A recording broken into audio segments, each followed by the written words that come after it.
सभी को नमस्कार। नवीन शैक्षणिक सत्र में आप सभी का स्वागत है। आज का हमारा जो लेक्चर है वो बीए सेकेंड ईयर के छात्रों के लिए है।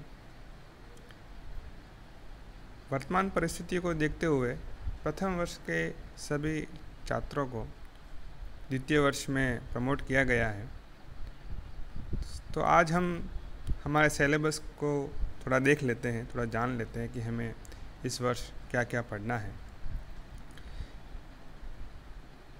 प्रथम वर्ष की तरह द्वितीय वर्ष में भी आपके भूगोल में 2 थ्योरी के पेपर रहेंगे और एक पेपर आपका प्रैक्टिकल का रहेगा।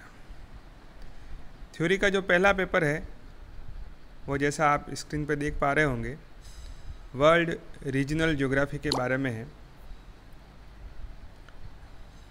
दूसरा पेपर आपका इकोनॉमिक एंड रिसोर्स ज्योग्राफी पर है और तीसरा जो भाग है वह आपका प्रैक्टिकल के बारे में है, जिसमें आप प्रोजेक्शन और जो हमारे सामाजिक आर्थिक आंकड़े हैं उनको विभिन्न सांख्यिकी विधियों से या विभिन्न ग्राफिकल मेथड से कैसे हम रिप्रेजेंट कर सकते हैं उसके बारे में हम पढ़ेंगे। गत वर्ष की तरह इस वर्ष के जो आपके थ्योरी के पेपर है वो भी आपके 70 अंकों के रहेंगे और जो प्रैक्टिकल का पेपर है वह आपका 60 मार्क्स का रहेगा। थ्योरी पेपर में आपके प्रत्येक यूनिट से 10 शॉर्ट आंसर्स जो 20 to 50 वर्ड्स के होते हैं उस टाइप के क्वेश्चंस पूछे जाएंगे। 10 आपके जो हम लघुत्तरात्मक कहते हैं वो होंगे और 5 प्रश्न आपके दीर्घ उत्तरात्मक होंगे। जो यूनिट आपको पढ़नी है उसमें हर एक यूनिट में से 2 अति लघुत्तरात्मक, 2 लघुत्तरात्मक और एक आपका दीर्घ उत्तरात्मक प्रकार का प्रश्न आ जाएगा। इस प्रकार हम इस टेबल में देखें तो हर एक यूनिट से आपके 2-2 प्रश्न करके 5 यूनिट से 10 प्रश्न हो जाएंगे लघुत्तरात्मक। तो उसमें से 10 से 10 आपको करने हैं। हर एक जो प्रश्न होगा वह 2 अंकों का होगा और इस प्रकार जो पेपर का पार्ट ए बनाता है वो 20 मार्क्स का होगा। इसी प्रकार हर एक यूनिट से 2 लघुत्तरात्मक प्रश्न पूछे जाएंगे 250 वर्ड्स के। उन 2 में से कोई एक प्रश्न आपको प्रत्येक यूनिट से करते हुए चलना है। ऐसा नहीं है कि आपको 10 प्रश्न आपने देख लिए, आपकी मर्ज़ी से आपने कोई भी 5 प्रश्न कर दिए, हर एक यूनिट से 2-2 कर दिए। इस प्रकार से नहीं करना है। आपको हर एक यूनिट से एक लघुत्तरात्मक प्रश्न करना है। तो इस प्रकार हर एक यूनिट से एक प्रश्न चुनते हुए आप कुल 5 प्रश्न करेंगे। हर एक प्रश्न आपका 4 अंकों का होगा। इस प्रकार इसके भी कुल 20 अंक होंगे। अंतिम जो पार्ट सी होता है पेपर का, उसमें हर एक यूनिट से 5 प्रश्न, हर एक यूनिट से एक प्रश्न पूछते हुए कुल 5 प्रश्न होंगे और उन 5 प्रश्नों में से कोई भी 2 प्रश्न जो आपको बहुत अच्छे से आते हैं वो करने हैं। हर एक प्रश्न आपका 15 अंकों का होगा। इस प्रकार कुल पार्ट सी के 30 मार्क्स होंगे। इस प्रकार आपका टोटल जो थ्योरी पेपर्स है वो 70 मार्क्स का होगा। ये सिर्फ आपके प्रैक्टिकल पेपर वाले सब्जेक्ट्स में ही ये लागू होता है। थ्योरी पेपर्स वो सब्जेक्ट जिसमें आपके केवल और केवल थ्योरी पेपर्स ही है, वो आपका वहाँ पर 100 मार्क्स का डिस्ट्रीब्यूशन रहेगा। पर यहाँ पर चूँकि आपका प्रैक्टिकल 60 मार्क्स का होता है, अतः आपका पहला पेपर 70 मार्क्स का, दूसरा पेपर भी आपका 70 मार्क्स का और प्रैक्टिकल का जो पोर्शन है वो आपका 60 मार्क्स का रहेगा। इस प्रकार कुल आपके 200 मार्क्स का ज्योग्राफी का सब्जेक्ट रहेगा। इसी प्रकार हम आगे देख लेते हैं कि प्रैक्टिकल का डिस्ट्रीब्यूशन कैसे रहेगा। प्रैक्टिकल आपका 60 मार्क्स का है, तो 60 मार्क्स में से आपको 36 मार्क्स का आपका एक पेपर दिया जाएगा प्रैक्टिकल एग्ज़ाम के समय, जैसा आपने प्रथम वर्ष में किया होगा। उसमें 5 प्रश्न होंगे, 5 में से कोई भी 3 प्रश्न आपको अटेम्प्ट करने पड़ेंगे। 3 प्रश्न अटेम्प्ट करने के 36 मार्क्स है। इसका मतलब ये है कि हर एक प्रश्न आपका 12 अंकों का होगा और 12 12 12 करते हुए 36 अंक आपके पेपर के होंगे जो प्रैक्टिकल के समय दिया जाएगा। साथ ही साथ इसमें आपको वर्ष भर जो प्रैक्टिकल वर्क करना पड़ेगा 14 मार्क्स का, 14 अंकों का रिकॉर्ड वर्क होगा और 10 अंक का आपका मौखिक परीक्षा या वाइवा लिया जाएगा। इस प्रकार उसके कुल 60 मार्क्स होंगे। अब हम आपके थ्योरी पेपर्स का थोड़ा सा जानकारी ले लेते हैं कि आपको थ्योरी पेपर्स में क्या क्या पढ़ना है। अब हम आपके थ्योरी के पहले पेपर वर्ल्ड रीजनल ज्योग्राफी या विश्व का प्रादेशिक भूगोल पर कुछ चर्चा कर लेते हैं। सबसे पहले हम सिलेबस देखते हैं। तो जैसा हर थ्योरी पेपर में है आपके, वैसा इसमें भी आपके 5 यूनिट्स दे रखी है। हर एक यूनिट में आपको एक महाद्वीप का कोई विशेष देश दिया गया है जिसके बारे में आपको पढ़ना है। आप अगर थोड़ा सा भूगोल पे आपने अगर अच्छा अध्ययन किया हुआ है तो आपको पता होगा कि लगभग प्रत्येक महाद्वीप की अपनी अपनी विशेषताएं हैं। तो यहाँ पर भी आपको हर एक महाद्वीप का एक विशेष देश बतलाया गया है जिससे आप पूरे विश्व के बारे में एक सामान्य जानकारी प्राप्त कर सके कि विश्व के इस तरीके से चीज़ें हो रही हैं, यहाँ इस देश में ये चीज़ें पाई जाती हैं और ये इसलिए विकसित है या इसलिए विकसित नहीं है। सबसे पहले हमें जो अध्ययन करना है वह एशिया महाद्वीप में स्थित जापान, जो एक द्वीपीय देश है। आपने पढ़ा भी होगा जापान पर जब हिरोशिमा और नागासाकी पर बम गिराए गए थे, तब से वो आज उस स्थिति में, विकसित देशों की स्थिति में आ चुका है। वहाँ पर क्या परिस्थितियाँ हैं वर्तमान में, उनके बारे में हमको अध्ययन करना है। जनरली आपको हर एक देश के ज्योग्राफिकल लोकेशन, उसकी इम्पोर्टेंस क्या है, उसके क्या विभिन्न भौतिक प्रदेश हैं, वहाँ के नदियों के बारे में आपको पढ़ना है, वहाँ की जलवायु के बारे में पढ़ना है, वहाँ की जनसंख्या का वितरण किस प्रकार का है, नगरीकरण किस प्रकार से हुआ है, वहाँ की एग्रीकल्चर कैसी है या हॉर्टिकल्चर जो बागवानी है वो किस प्रकार की है, वहाँ पर कौन कौन से रिसोर्सेज या संसाधन पाए जाते हैं, उनके बारे में देखना है। साथ ही साथ वहाँ पर अगर इंडस्ट्रियल डेवलपमेंट हुआ है तो वह किस प्रकार से हुआ है, कौन कौन से औद्योगिक प्रदेश हैं, उसके बारे में हमको पढ़ना है। तो पहला देश आपका एशिया के अंदर जापान रहेगा। पहली यूनिट उसी को लेकर डेडिकेटेड है। सेकंड यूनिट जो आपकी हैं वह अफ्रीका महाद्वीप पर है, जिसमें आपको इजिप्ट या जिसको हम मिस्र कहते हैं, नील नदी का वरदान आपने पढ़ा भी होगा, उसके बारे में हमको अध्ययन करना है।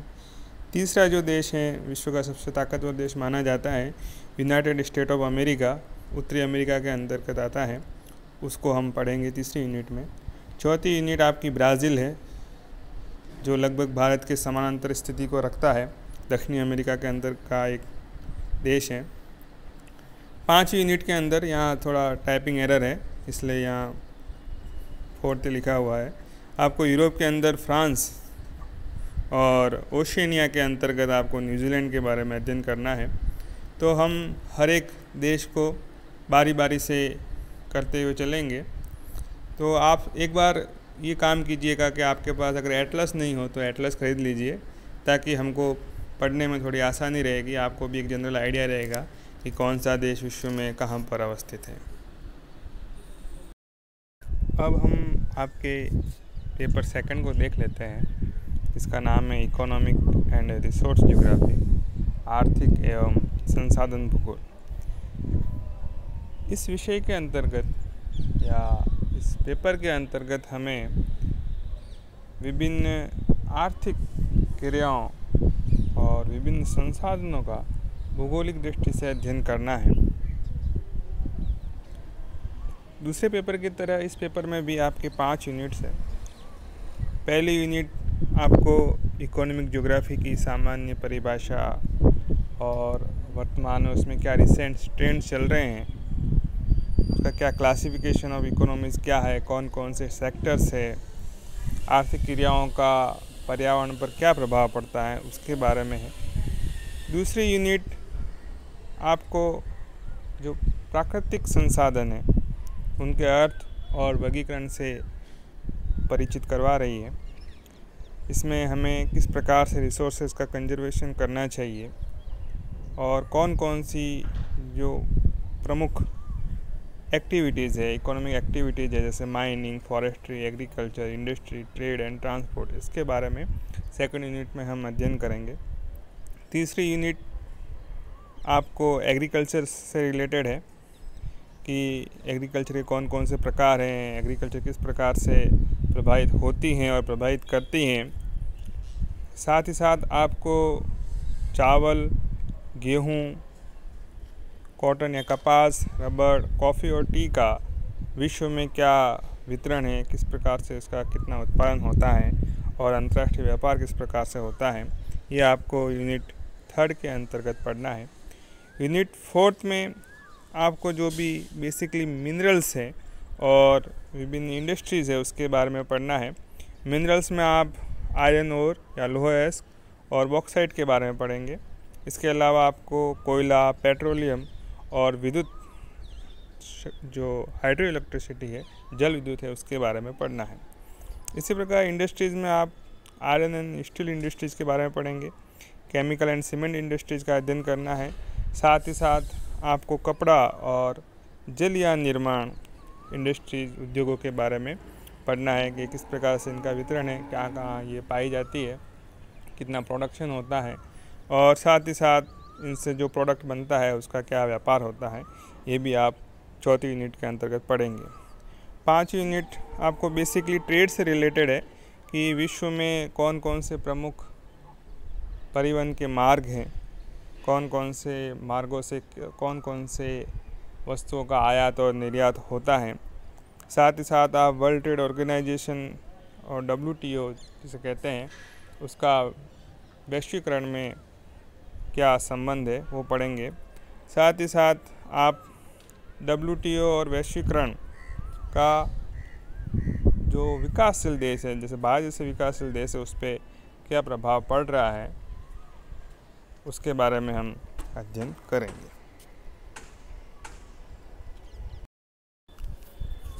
सेकेंड ईयर के प्रैक्टिकल पेपर को अगर हम देखें तो इसके अंतर्गत बेसिकली आपको map projections, socio economic data का प्रेजेंटेशन और सांख्यिकीय विधियों के बारे में पढ़ना है। मैप प्रोजेक्शन जनरली वही है जो आप 12th क्लास में पढ़कर आए हुए हैं। यहाँ पर उसमें से कुछ प्रोजेक्शंस वो आप पढ़ेंगे और कुछ नए प्रोजेक्शंस आपको इसमें और पढ़ने हैं। साथ ही साथ विभिन्न सामाजिक आर्थिक आंकड़े जो हमारे पास जनसंख्या के हैं या कृषि के हैं, इस प्रकार के जो आंकड़े हैं, विभिन्न इंडस्ट्री से जो उत्पादन होता है उनको किस प्रकार अच्छे तरीके से रिप्रेजेंट किया जाए उसके बारे में आपको पढ़ना है।